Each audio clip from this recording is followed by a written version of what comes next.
Hey, Husker fans. Welcome back to the Husker Big Red YouTube channel. I'm Chris Peterson, and joining me as always is Danny Gillette, my co-host, and we're here to talk some Nebraska football. A lot has been happening here in the last couple of days with Dylan Raiola, Kyle McCord, and Daniel Kalin. So we're going to break it all down. If you guys are watching on Facebook or Twitter or YouTube, be sure to join the conversation. Let us know your thoughts, opinions.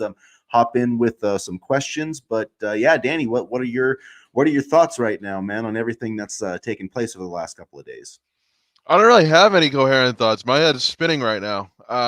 But I guess my one thought to sum this all up is that recruiting and the process can change literally overnight. So it's a lot to unpack here. I can't wait to do it on this broadcast here, this show. And yeah, I'll just start off with I guess I was working out when I got the Dylan Raiola news. I had come out of the gym. I opened up my phone, and I was literally like, "Holy cow!" Like, wow! Like I was kind of really surprised by this news, honestly. And it just goes to show that we were never really out of the fight potentially. I think it just, yeah, I mean, it's interesting how it all worked out. I'm sure at some point, we'll get, some idea. I have no idea what happened with Georgia. I don't think it was, necessary. I mean, I know that the Rayolas visited, obviously, for a game. It wasn't a recruiting visit. They were clear about that. So, I mean, I really don't. I just think it was something that happened with Georgia that, made him uncomfortable, and he liked Nebraska, and I feel like that it has that that feel of home to him and his dad, obviously, and they had to like what they saw from this team, outside of the quarterback position. I mean, and if they had obviously a 5-star quarterback this year, I think they obviously would have won 9 or 10 games. So I mean, you look at this defense with 8 starters returning now that we know Isaac Gifford is back, and so there are a lot of opportunities, I think, moving forward. It would show a lot of trust in Matt Rule. They still have to get it done, but here's why I think at this point it pretty much is done, because we saw Ryan Puglisi. He had that signing ceremony yesterday, and the reason because of that is with the new rules, or I mean with the way with guys that enroll early, they can join bowl practices early. So that's slated to happen on Monday. So like Dylan Raiola is not taking a trip to Nebraska and then rolling into practice, in Georgia like he was supposed to be moved in this weekend. So instead of moving into Georgia this weekend, he's coming to Nebraska for a visit. So as long as he makes this trip, I 100% believe he will sign with the Huskers next week. And I think a lot of the initial commitment for Dylan Raiola, and you look at a guy like Brock Vandegrift, who went to Kentucky as well, was there was a lot of unknowns with how, Carson Beck was the starter, but how is he going to do coming into the season? I think it's safe to say that he may be the starter for multiple years. So I think once you took that into the equation as well, I think both Vandegrift and Raiola realized that, had they stayed at Georgia, they might have been sitting on the bench for at least another year. And yeah, I mean in Georgia with the same class, I mean with Puglisi or however you pronounce his name, I mean he was a top 100 kid, and they had some pretty good quarterbacks in the last class, and Carson Beck, I believe, will be back next year. So from that Mhm. perspective, I guess it makes I don't think it's about that or about I think that there's some other reason the relationship fell apart, or that there's something else, because when you're the number 2 quarterback, or the number 1 quarterback, however you want to rate him, I don't think you're really worried about the situation per se. So I think it's something beyond playing time that caused this to happen. And they went back to Matt Rule and the staff did a good job recruiting him. They for whatever reason, probably the pro history and all that type of Mm. stuff. Georgia had the advantage, but now I think they're maybe it just didn't seem like the best place for to spend the next 3 or 4 years. That Dylan Raiola maybe just feels more comfortable at Nebraska. So who knows exactly why? And to me it doesn't really matter, but it's still a huge. See, I mean, it really, because it came out of nowhere. So, Steve Wiltfong put out a crystal ball, and until that happened, there really wasn't any buzz at all about Nebraska and Dylan Raiola. I mean, he was recruiting guys, and I don't think Nebraska was, actively recruiting him. I think, there might have been some, I mean, obviously they have a family member of his on staff, so that makes it a little bit different. When your uncle's on the coaching staff, I'm sure there was obviously him and his uncle probably communicate. And I'm not saying that's the only reason he's coming here. I just think, it's easier to have that line of communication, where I'm sure that Donovan and Dylan are still talking, you know what I mean? Just on a personal relationship type of basis. And then, that could cause him to feel more comfortable at home. I mean, his uncle just got a contract extension, which again, I don't think has anything to do with, Dylan Raiola wanting to come here. He earned that, but it's a place that his dad went, and he's comfortable there. He knows the coaching staff really well. I think all those factors, plus, the success on the field this season outside of the quarterback position. Let's be honest here when it comes to recruiting too, especially when you look at a guy like Kirby Smart or Nick Saban or any of the coaches really. They'll say whatever the heck they can in order to get a kid on campus. They'll make all sorts of promises and you'll start right away and blah blah blah, and some of those don't ever come to fruition. I mean, that's the game of recruiting, and it doesn't matter if it's those two coaches I mentioned or even Matt Rule. I mean, coaches will sell as much as they can in order to get a kid to commit to their respective schools. So, I mean, maybe there was a promise initially when they came to recruiting Raiola at the beginning of the year that, Georgia was never able to follow through on, or Raiola saw that Georgia probably wouldn't be able to follow through on as well, because recruiting is very much a sales pitch as much as it is trying to get the kid on campus. So, a new development that's come across today. I mean, there's been multiple, crystal ball predictions that have come today over the last, there's 3 crystal ball predictions now for Raiola. There's 3 on 3 predictions, so 6 predictions total. Guys that the national guys, Simmons and Wilt Fong, Georgia guys, a few Nebraska guys. So that is one, aspect of it. And then another part that's kind of, I mean, is leads you to believe that this Raiola thing is going to happen is that it's now being reported by Mike Schaefer of 24/7 Sports that Daniel Kalin is going to take a visit this weekend to Michigan State. So that was kind of a question that I had. I was hoping that he would still be part of this class, and kind of really reinforce that room. I don't blame him for taking another visit though, but that does seem to me to be an indicator that he knows where this thing is going, and the staff has potentially communicated that to him. And otherwise, I don't really see him taking this visit. And just for those watching, Sam's comment is in reference to Dylan Raiola, but yeah, I really feel bad for the kid kind of on a personal level because, he committed to play here.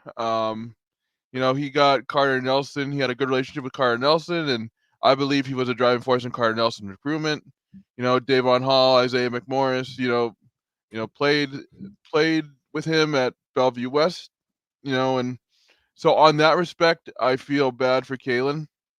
However, you're not gonna not try on Dylan Raiola because you have Daniel Kalin. I mean, it would be stupid not to at least try and see if you can get him to flip. Because that's a 5-star quarterback, you know what I mean? So, on one hand, it is tough for Kalin and it does kind of stink in a way, but on the other hand, if you can land, a 5-star quarterback in Dylan Raiola that can, jumpstart, the program to where it needs to be in a year 2024 when you need to win and get talented players on this team, then go for it. You have to, and I'm going to steal a comment, from another channel of I watch on the Packers, but it's he likes to say it's not show friends, it's show business, and Right. This isn't about being friends, and this is a business, and that rule, he's got to be about winning, and as much as he likes Daniel Kalin, as long as he's upfront and honest with him, which he has been this entire time, I don't have a problem with it. It's tough. I like the kid. I think he is going to be a good player. I think he is better than his 3-star ranking suggests, but he absolutely deserves a chance to go out there and play. Now, the thing about, Michigan State is they're landing potentially. They've been, crystal balled to land Aiden Chili's, who's the number 1 quarterback in the transfer portal right now. And I don't think that I believe he's actually a redshirt freshman. I don't think he played very much last year. I could be wrong on that, but I want to say he has 4 years of eligibility left. So is he really going to another situation there where he's going to be able to play right away? I don't think so. But I mean, that that's he has the right to obviously make that choice. I still think that there could be a path for him at Nebraska, but obviously he joined the classes assuming he was going to be part of a one quarterback class, and that's pretty much what they told him. I think that's why they didn't really push for any of these other quarterbacks very much. And like Sam kind of said that Rule was still communicating with him, Sam I am, and texting with Dylan Raiola, and it seems like the thing about Matt Rule is he's very genuine. We've talked about that before, and that worked in his favor with Daniel Kalin. When the Dylan Raiola thing, came about, because he was honest with him. He wasn't like, oh, you're my guy, no matter what Dylan Raiola does, because kids can sense that stuff. And so I think that worked in his favor here again, and, keeping that line of communication open, and then just being a coach that you can trust one way or another. And I think another thing too, that is going to help Nebraska in, it's high school recruiting to get off a little bit, but and he talked about it on the Pat McAfee show, but just how they're going to be more of a high school program. They're not That going was to a be great constantly. interview, by the way. It's long for those who haven't seen it yet, but it's definitely worth the watch. But I mean, he's saying, we're going to invest in that, and we're not going to, we're going to invest in developing kids. And so maybe that's kind of the idea that the Raiolas are thinking about, in this whole thing. And it's, who knows, but regardless, for Nebraska, this would be just huge. I mean, there really isn't a word in the dictionary that can describe how important this would be for Nebraska football. I have one word: electric. This would be absolutely electric for Nebraska football. And who knows who Dylan may or may not convince to come along as well. That's the other thing we talked about the other day. I mean, there could be a situation where, Raiola convinces some other big time playmakers to come to Nebraska as well. So this could have a really big domino effect, not only for this year, but for the program moving forward, especially if they, establish themselves at a high level here in Lincoln. So Dennis, if McCord has plans to visit another school, do you think that we would hear about it? Yeah, I do, because I mean, all these quarterback, all these quarterback visits are pretty much getting reported. It's not, especially with the transfer portal, it's really not like anything secret. I think almost every single visit has been reported ahead of time, by somebody, like 24/7 or on 3. So I do think that we would hear about it if he was to visit somewhere else. And, if they, if the, especially from like the McCord people, if they have interest in another school, if they want to put like more pressure on Nebraska, for whatever reason. I mean, I'm not saying that that's the case, but yeah, I think one way or another we would hear about it. I mean, we know that some other schools have been interested in him, but they're kind of like Rutgers was one, and I know Ethan Kalikmanis is visiting there. So yeah, it seems pretty dead on right now that McCord's going to come here, and I don't know. What do you believe that there would be like a negative impact from Raiola coming here on Kyle McCord, or what do you think, Danny? No, because I think honestly, McCord's only going to be here for 2024, if I'm not mistaken, right? And then he is out of eligibility. Is that correct? Yeah. Yep. So then you just slot Dylan Raiola in after McCord leaves, and I think with Georgia we were looking at a multi-year starter, like I've said before, and Carson Beck. But here I think you just sit out a year, get familiar with the system, play McCord, and then maybe slide into Raiola. I mean, that sounds like a dream situation to me. I mean, just having Dylan Raiola in the program and on the field for 2025, let's say. I mean, that could be monumental. Yeah, and I don't necessarily I guess I'm a little bit different than some others. I don't necessarily think that, the Dylan Raiola commitment is going to bring a flood of other like 2024 commitments. Nebraska's pretty full at this point, and Well, I so don't think it's good. Well, go ahead. Well, I don't think it's going to bring. I don't think his specific commitment is going to bring in a ton of recruitment or commitments right now. But if you looked at all the social media channels and what was trending, it was Matt Rule, Nebraska, Dylan Raiola. Like this Dylan Raiola news got Nebraska kind of on a national scale in the national news cycle over the past couple of days. So I think in that respect, it could bring more commitments in for the future. Yeah, I agree. I agree for the future. I just don't. I mean, National Signing Day is a week from today, so I mean, they're not really. I mean, they're in on maybe Amari Sanders and like Ruggerroll, Alexander Ruggerroll, but those are kind of like 3-star guys. Like, I just don't really see anybody else changing or flipping their commitment in this class anyway because of Dylan Raiola. I could be wrong though, but Fleming is that's actually on campus. He said need to lock McCord and Fleming for the experience. Fleming was actually on campus last night, so or he was in Lincoln last night. Excuse me. So we'll see what happens there. I'm sure Dylan Raiola is not going to be a negative selling point, potentially, to say the least. And yeah, Syracuse has been a team that McCord has been mentioned with, but I'm honestly not. If the choice is between Syracuse and Nebraska, like to me, that's a pretty simple choice. So, I mean, you're playing in the Big Ten compared to the ACC, which is part of the little whatever. It's not a Big Two conference anymore. And then Syracuse, for one, is going through a coaching change. And Nebraska has Nebraska. I mean, with the right quarterback, Nebraska can easily be. And if the quarterback's productive, they can easily be a top 25 team next year. And if you're in the top 25 going into November, say what you want, you're in the playoff chase. You're in the playoff chase. So I think all those things would appeal more. I think Nebraska has more offensive talent. I don't know that much about Syracuse's roster, but especially if they're able to add like Julian Fleming, because I don't see Julian Fleming going to Syracuse. So I'm not really that worried about it unless McCord just doesn't think he's going to play here. But I do think it seems like with all the while all these crystal balls are happening for Dylan Raiola, there's quite a few happening for Kyle McCord too. So that still seems to be trending in the right direction. And honestly, to answer Aaron's question, I think he's not a lock, but I don't think we're getting rope-a-doped to get a bigger NIL deal. I think it's very, very possible that he will be a Nebraska commitment very soon. And Georgia doesn't really do. I mean, I'm not saying they don't do NIL, but that's not their thing. They're not Miami. They're not. That's not their main recruiting tool. Is paying dudes. That's just not what they do. No, and let's be honest, they can sell on winning championships and getting kids to the NFL too. I mean, that's a big selling point in of itself. Yeah, and I mean, I think Sam's. Dylan's father is Dominic Raiola. He's not gonna whatever happens. Like he's not gonna force his son to come here, but he's not gonna let his son do Nebraska dirty. So no, I don't see that. If he steps foot in Nebraska for this visit, he will be a Husker. I don't see how that doesn't happen. This weekend, I think it's going to be the 15th through the 17th, if I'm not mistaken. So yeah, things are happening quickly, and this quarterback room looks a lot different than just even like 3 weeks ago. It's shaping up to be a pretty good room, if I do say so myself. Yeah, and like I said, I think Nebraska, is setting up to have a pretty good team.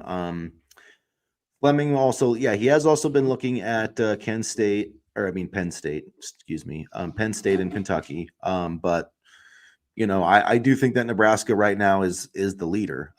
So we'll see how that works out. I mean, Kentucky, obviously they just got Brock Vandegrift, and they do a good job recruiting kids out of Ohio, but Julian Fleming, I don't believe he's an Ohio kid, so I don't think that really matters in that situation. And yeah, I mean, if he wants to play in the SEC, I feel like if Nebraska gets Kyle McCord, though, I feel like they're going to get Julian Fleming, but that's just my read on the situation. And again, Fleming's in Nebraska right now, so let's hope they can make a strong impression here. And I think it's a good sign that Nebraska was able to get a visit at this stage of the game. And he already visited, I believe, Penn State. He already took his visit to Penn State. So, yes, I'm not really. I'd be more worried about Kentucky over Penn State in that one. Yeah, literally as we're on the air, another Robin Washut has put in a On3 expert prediction with a 90% confidence ratio for Dylan Raiola. So, Okay. yeah, so that makes 7 total projections between On3 and 24/7. He's more of the Robin Washut's the basketball guy, but not that he still knows things. So yeah, you can definitely feel the momentum. I mean, I don't think like with Tyson Terry and I'm trying to, Eric Ingerson, saying I don't think they would be tweeting that over a 3-star offensive lineman. No disrespect to that guy, but And you watched Nebraska, the tweets of the commitments, they all tweeted the same thing. So Gibson Pyle tweeted something, McMorris tweeted something, Corey Barney tweeted something. So I think everybody knows what's up except for us right now. How we doing, Yeah, I Jose? mean, Thanks for tuning in. yeah, it's going to be really interesting to see kind of when this all kind of comes down the pike, and see when it actually happens. But yeah, I do think that Nebraska is going to be making a move for a quarterback's coach. I saw something on Twitter that like EJ Barthel was going to get the axe, and that was just a message board rumor. But to me, I mean, and that could be possible. I have no idea. I'm not. I don't know much about his like job performance in the eyes of Matt Rule. I thought that the running backs performed fine. I thought Emmett Johnson performed pretty well. Um, but to me, what would make sense is just to have Josh Martin go back to being an analyst. And, he didn't get bumped that much in pay, take him back down to being an analyst. He's a good recruiting guy. He can still, get paid pretty well in that role. And then, bump Satterfield to, tight ends coach as well as offensive coordinator and bring in another coach. And Glenn Thomas, he is currently the offensive assistant for the Pittsburgh Steelers. He was the offensive coordinator and quarterbacks coach at Arizona State in 2022. Served the same role at UNLV from 2020 and 2021. He was the quarterbacks coach at Temple in 2015 and was also the co-offensive coordinator and quarterbacks coach at Baylor in the 2017 through 2019 season. So I think that's where the overlap is. And he's a Rule guy, but I believe he has a lot of experience. It was funny. People wanted to like compare compare the performance of the Pittsburgh quarterbacks this year and say, oh, what does that say about Glenn Thomas? Absolutely nothing. I think he's still a very experienced coach. And, if we just have a designated quarterbacks coach, that will go a long way too. Yeah, Thomas would be a great fit. Even before he went to he coached with Matt Rule at Temple and Satterfield at Temple, and before he did that, he coached 7 seasons in the NFL, coaching quarterbacks for the Falcons. So he coached Matt Ryan, during that time to Pro Bowl berths. Was part of PJ Walker with Temple. We talked about that. Charlie Brewer when he coached him at Baylor that's the quarterback I was Charlie Brewer is not like a running quarterback. When you talk about Kyle McCord and how they could succeed in like the Matt Rule or the Marcus Satterfield offense, like that's a perfect example. He threw 69 touchdown passes during his career and was a Davey O'Brien semifinalist. So so I think Matt Thomas would be a great hire, or excuse me, Glenn Thomas.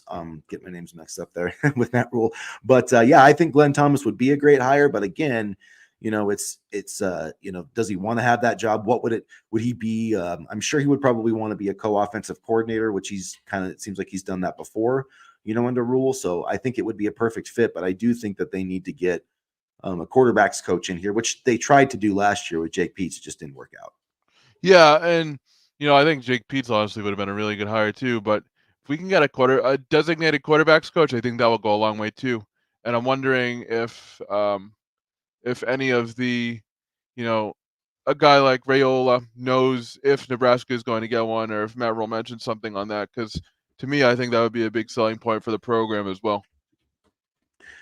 I mean, I definitely think they probably had some communication about that, or at least him and Satterfield, your position coach. I do think that would be a pretty important thing. So a couple interesting questions here I wanted to get to before. There's a question from Nathan about the defense. I did want to address this. Does it concern anyone that Raiola was jumping from 4 different high schools in Ohio State and Georgia? Doesn't seem like he likes to stay put. I'll be honest, I didn't like it at the time, but I mean, if he stays put at Nebraska, then that's fine with me. I mean, I think he doesn't like to stay put, but I also think, I don't want to say nobody was giving him solid advice, but I'm sure he was hearing advice from everybody in all sorts of directions. So I think at the end of the day, he was just trying to do what he thought was best for himself, and in terms of advancing his career. And now, I wouldn't be too worried because I think he definitely would have a shot to start here, pretty early in his Nebraska career.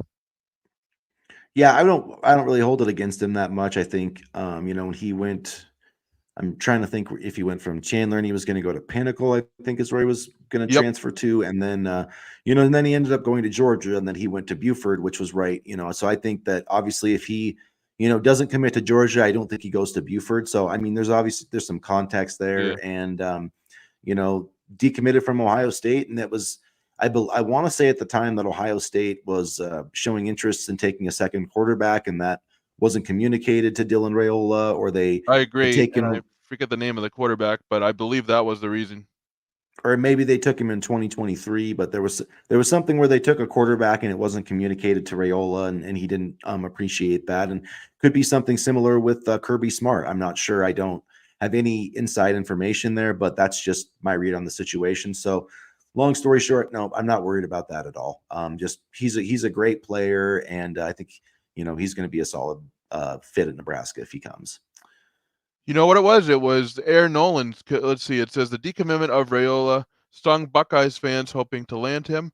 However, Coach Ryan Day and the program rebounded quickly, landing the commitment of top quarterback prospect Air Noland. So I'm wondering if I can't remember exactly what happened when he decommitted from Ohio State, but I'm wondering if he got word that they were pursuing Noland at the time. Which he's really good. I want to say though that they took a quarterback in the 2023 class like late in the last like month or I'm two, going to look this up because now this is bothering me. and then anyways, but let's see. And then I wanted to get to Nathan's question here. While you look that up, do we have any gaps we need to fill on the defensive side of the ball? Everybody's been talking about quarterbacks galore, and really on defense we're sitting pretty good. Quentin Newsome is gone, obviously. Omar Brown, Luke Reimer, Nick Heinrich. So they're gonna have to maybe add a linebacker in the transfer portal, although there's some young guys on the roster that are kind of filling those needs. They are actually going to be hosting a defensive back this weekend. His name is like Bly Hill. I'm not exactly sure if that's the right pronunciation, but he played 1 year at St. Francis. He's a big cornerback, a 6'3" defensive back. So I guess, if he were to come aboard, that would solidify the secondary, I think. And really, you're looking at a group with, Deshaun Singleton can be back. Marcus Buford is going to be back. And then let's see, obviously Isaac Gifford, Malcolm Hartzog at corner / safety / nickel, Tommy Hill, and then you had some other cornerbacks from the previous class. So I feel pretty good about where Nebraska stands on defense right now. Like I said, maybe they bring in a transfer portal linebacker, but we'll see. Do you think Princely is a not like a target to go to Nebraska because we know he's been projected to do so, but how realistic do you think it is that we land Princely $1 million? I think he has a chance, but yeah, there was he just got a crystal ball to Ole Miss, so from the Ole Miss Insider, so Yep. doesn't seem like it's going to go Nebraska's way. And then another name I just heard, in between our last show was the running back. What is it, Trevor Etienne, if I'm not mistaken? He's going to Georgia. All right, so because I know there was a bunch of names that were thrown around, so that would have been nice. But yeah, I never bought into that one. He always seemed like he was. And if he didn't go to Georgia, I still don't think he's going to Nebraska. So I wasn't sure where that buzz was coming from, but I know that I think it had to do something with Chief Borders, did a post on social media and people thought that was connecting to it. So anyway, Cody Fulmer, Mish running back. I'm not sure if you're talking about CJ Stokes. He's a sophomore, just entered the transfer portal, was offered by Indiana. I haven't seen Nebraska offer him. I know but, you tweeted something on that he would be a good get, but yeah, I actually messaged him too to see if Nebraska, but no response yet. I'm sure he will. I'm sure he'll put it out there though, because he put out that Indiana offered him. He averaged 5 yards per carry on like 50 attempts as a freshman. He just kind of got lost in the depth chart. So I actually do really think he would be a good fit for Nebraska. And honestly, the thing about Nebraska is they're invested in running the ball. So, if you're a Big Ten running back, they would make a lot of sense. I think they need to add one running back in this transfer portal class, in my opinion. well, I think they ran the ball heavily because they didn't have a reliable quarterback. So there also was that last season. I think we're going to see a little bit of a different offense next year. Um, yeah, I don't. I mean, I'm not saying that Dylan Raiola can't start next year. I just think, I just think that that's always risky. I mean, look at, like Dante Moore was a really highly rated quarterback this year, and he kind of struggled. They threw him out there at UCLA.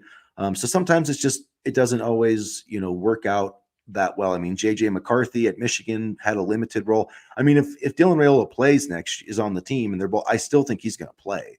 I think that they will give him, some packages. They'll get him on the field. They'll get his feet wet. They'll get him experience because he's obviously going to be the future. And next year is going to be about kind of getting him ready as well as much as it is for Kyle McCord. So like even in competitive games, like I could still see Dylan Raiola having a package, like to come out there and execute a few plays. And I do think he can bring some things from an athletic standpoint that maybe Kyle McCord doesn't, but we'll see. And I think Dylan Raiola's quarterback coach also worked with Kyle McCord.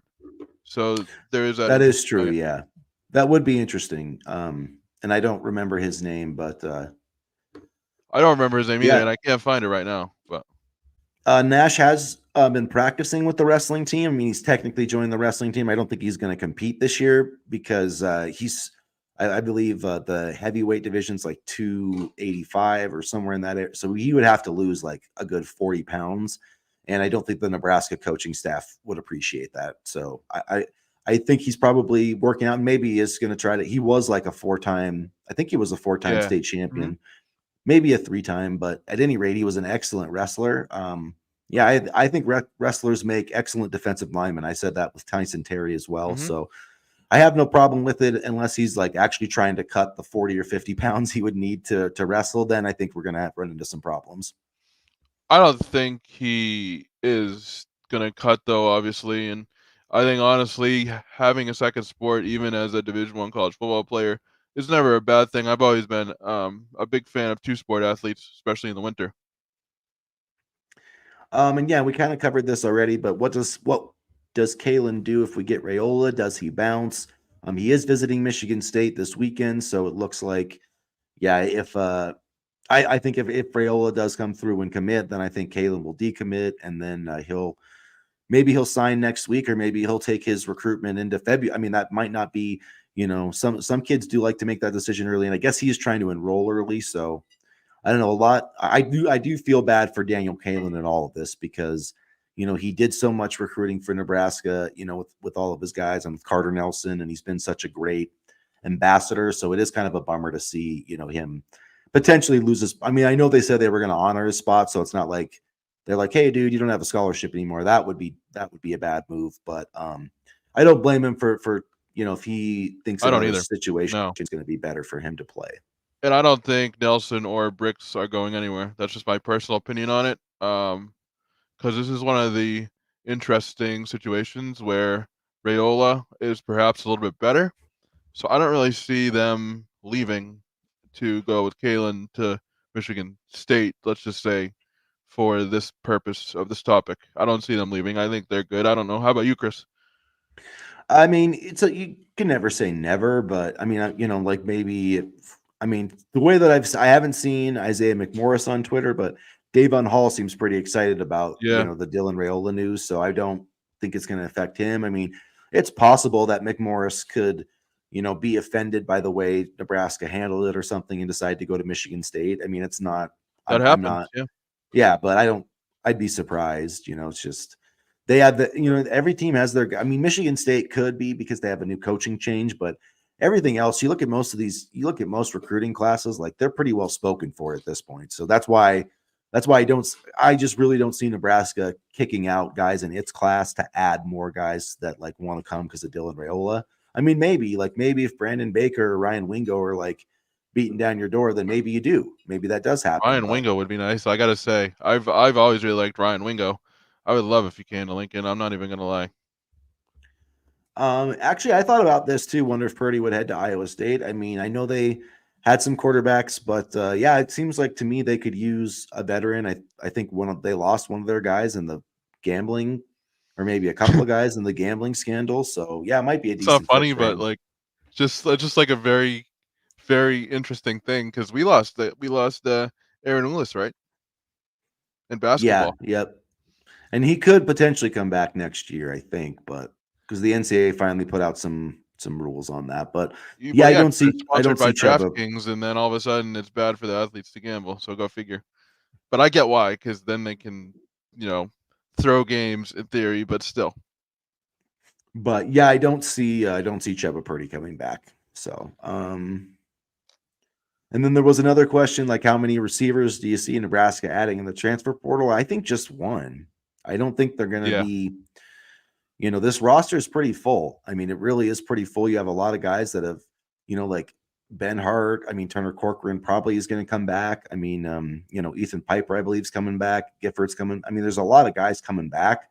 So I just don't think that there's, going to be spots for, two or three, guys at wide receiver in the transfer portal per se.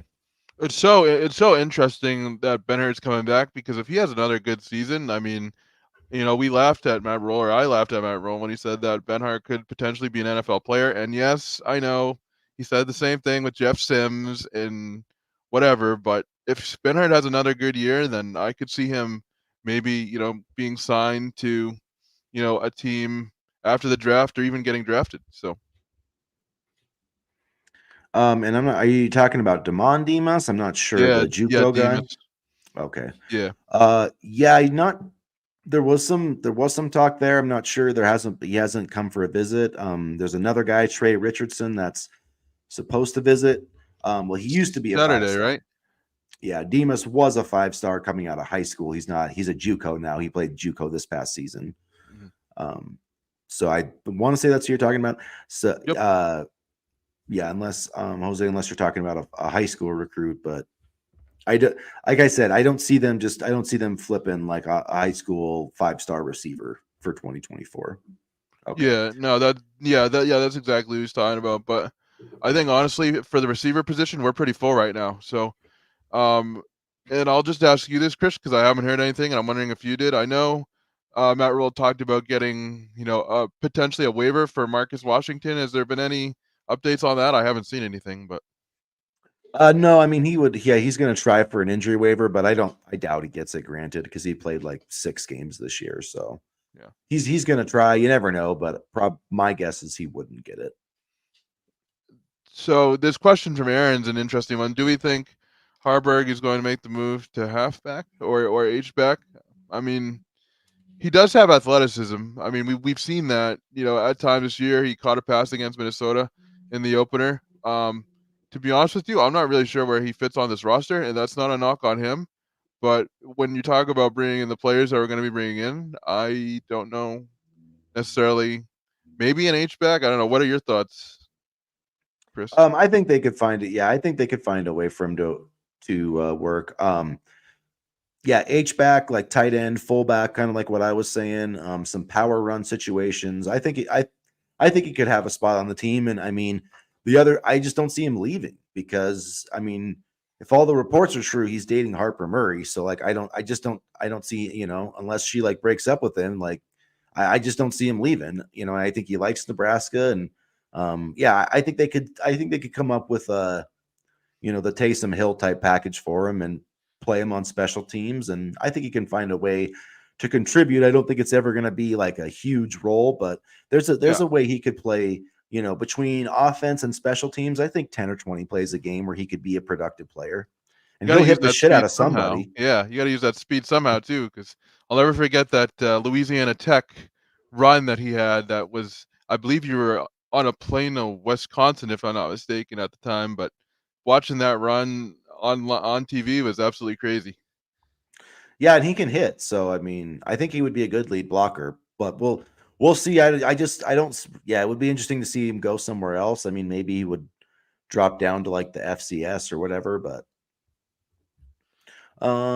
why does Dylan need to visit? I'm not. I just think that it would probably just be a formality of things.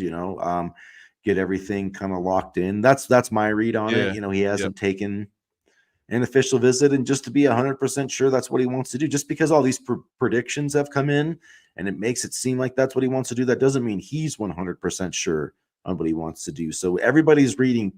I mean, I shouldn't say everybody's reading tea leaves for sure. I mean, Sean Callahan, not Bill Callahan. My goodness, having a Not Sean Bill. Sean Callahan could know that he's committed. I mean, but like, I just, I feel like everybody's reading what's going to happen. And yeah, it's probably, I don't think that he goes to his dad and is like, hey, dad, let's fly to Nebraska this weekend for a visit unless he's doing it. But, just to make sure that you got everything lined up and all your ducks in a row. Appreciate the comments on us working well together. Chris is more of the analytical, information person. I'm just the, color commentator, the 2 cents guy, adding my 2 cents in. But I think Chris and I share a similar brain when it comes to Nebraska football, and we're kind of just stuck in the trenches covering this team together. And it looks like brighter days may be coming. So maybe we They won't be will be. stuck in the trenches for much longer. Sean Callahan did just put in a flip pick for Right now? Kalin to Michigan State. So Right now? Okay. So that probably is a pretty strong indication of where things are headed right now. So we are going to lose Daniel Kalin, and yeah, we should probably have an appreciate. Let's wait till we get to signing day before we have the Danny Kalin appreciation day. But yeah, if all his guys sign, like, yeah, that's going to be. He's not going to be someone like if we end up playing against him, like I'm still gonna want Nebraska to win, but like I won't. I want to see him do well. So when do you think we'll know about McCord and Fleming for certainty? I I really don't know. McCord, I feel like could happen almost anytime. I mean, seems like the transfer portal QBs make decisions pretty quick. Just there's kind of a game of musical chairs going on a little bit.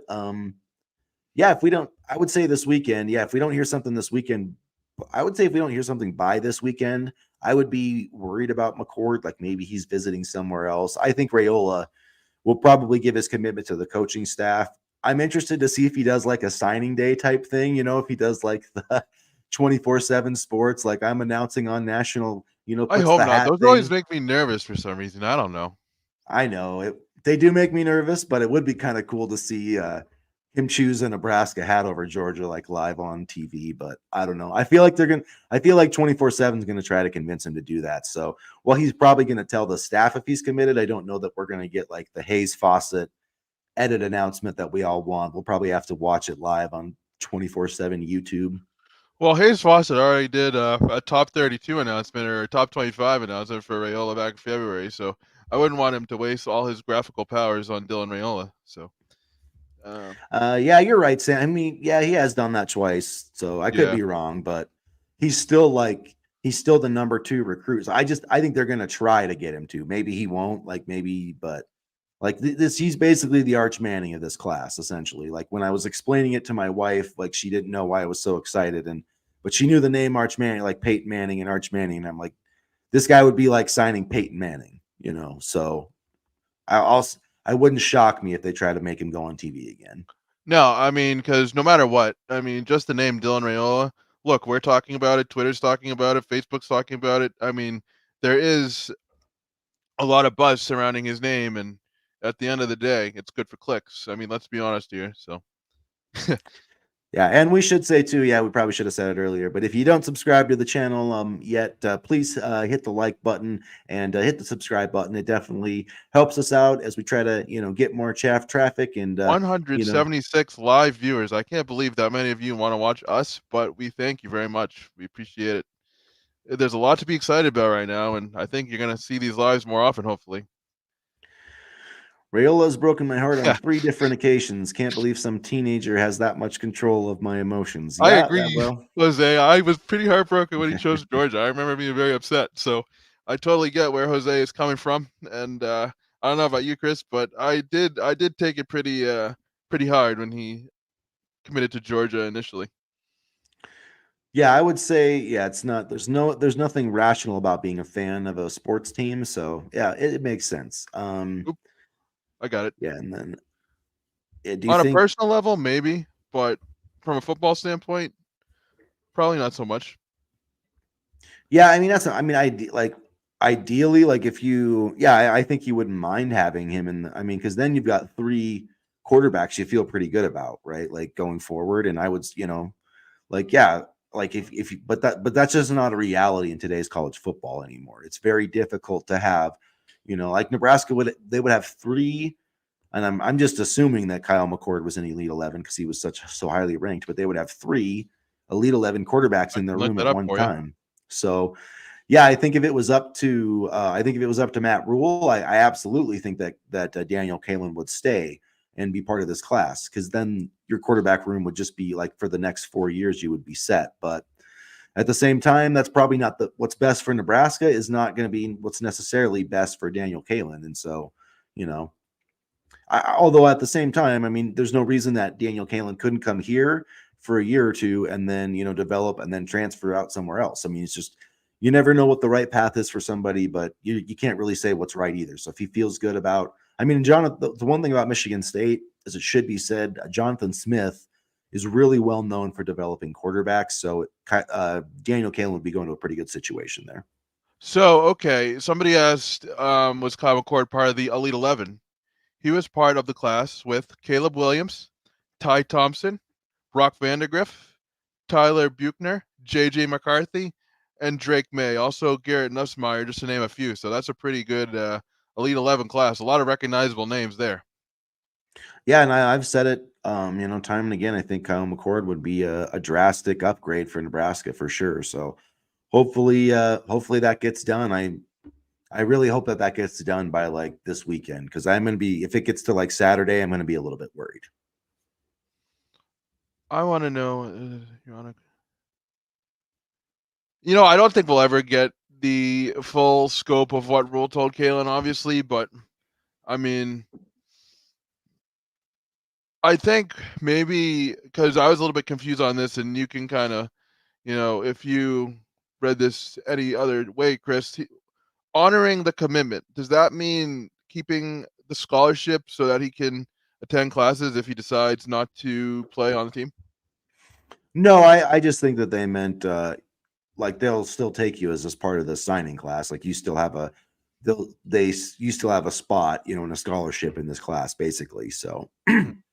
I think that's what he meant. Because some places are only going to take like one quarterback or one. So I think it was just an idea like, hey, I know we said we're only taking one and we're tight on numbers, but if you want to still come here and sign, like we'll honor your spot. I think that's probably how it went.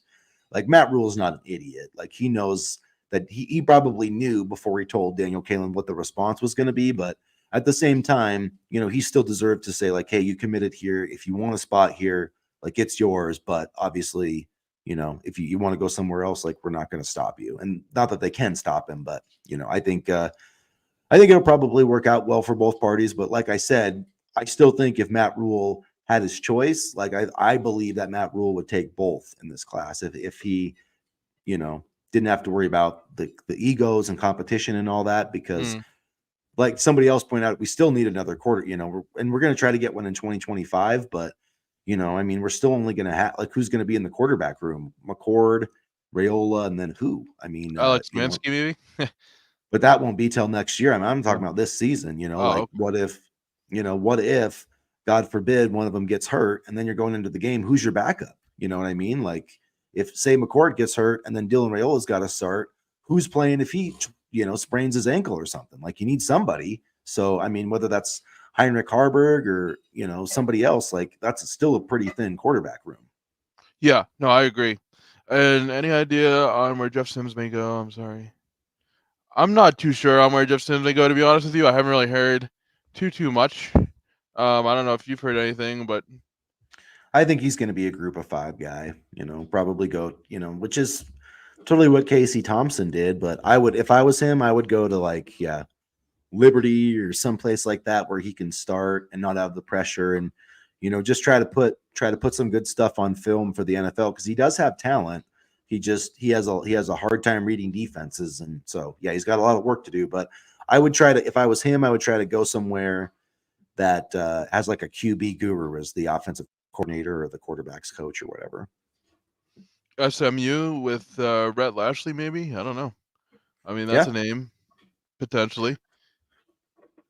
Yeah, I could But see him going somewhere like that because he is a talented player. It just didn't work out this year. Heinrich can always be the emergency QB. I mean, potentially. Yeah. Yeah, I can see that. I mean, I don't have a problem with that. I do think he could have some other stuff too, but yeah, it would be Yeah, it's weird to go into a season like with only 3 scholarship quarterbacks, but that could be what Nebraska's looking at. If Chuba transfers as we kind of all expect him to. And if that means that we have a room of just McCord and Raiola, then I'm okay with that for now, provided we have no injuries. Of course, that's always the big if, but I mean, if getting McCord and Raiola means we have to sacrifice a little bit of quarterback depth, then I'm all right with that. I really am. I think, yeah, thin QB rooms will become the norm. I think what's going to also become the norm is like, last year Michigan got a guy from Indiana, Jack Tuttle, I think is like a graduate Mhm. transfer. And he started like he basically was a career backup. I think you're going to see more teams like adding guys like that are like, hey, you're not going to start here. You're not going to play unless it's an emergency. But like we know, like the guys that have, were highly recruited, kind of like NFL draft picks. Like you have the first round picks that kind of bust out, become backups. Like I think that's what you'll see. You'll get like commitments from guys that aren't going to literally ever play unless there's like an emergency situation. So I think you will see some more of that on the back end of it because like yeah, going into a season with only 3 quarterbacks is kind of worrisome in college football. Yeah, but I think also at the same time, if that means trimming it down and getting more substance over quantity, then again, I'm okay with that. I just hope there's no injuries, and I think honestly, with the offensive line talent we're bringing in, I feel definitely a little bit better about having only 2 quarterbacks in the room. And it will be if they get Rayola, they could be. It'll be interesting to see where they wind up ranked. Definitely in the top 20, Oh yeah, probably around 15th would be my guess, somewhere around 15th. So would I'll definitely be take the that. best Yeah. recruiting class that they've had in really a long time, probably since the days of Bill Callahan, because he recruited some pretty good classes. Not that he turned them into good players, but at any But I rate, mean, that's the thing, and I trust this coaching staff to develop the players that they have. And I've said repeatedly that the 2024 class will be a make or break class for the tenure of Matt Rule on this staff. And let's just say it's the hot stove, as they say in baseball, is heating up for this class itself.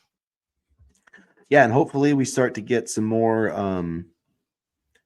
Just some firm commitments because there's a lot of rumors and things going on right now. So hopefully we'll get to the point where we've got these guys committed. And yeah, have we ever recruited anyone as highly rated as Dylan Raiola? No, nope. Nope. He would be by far the best.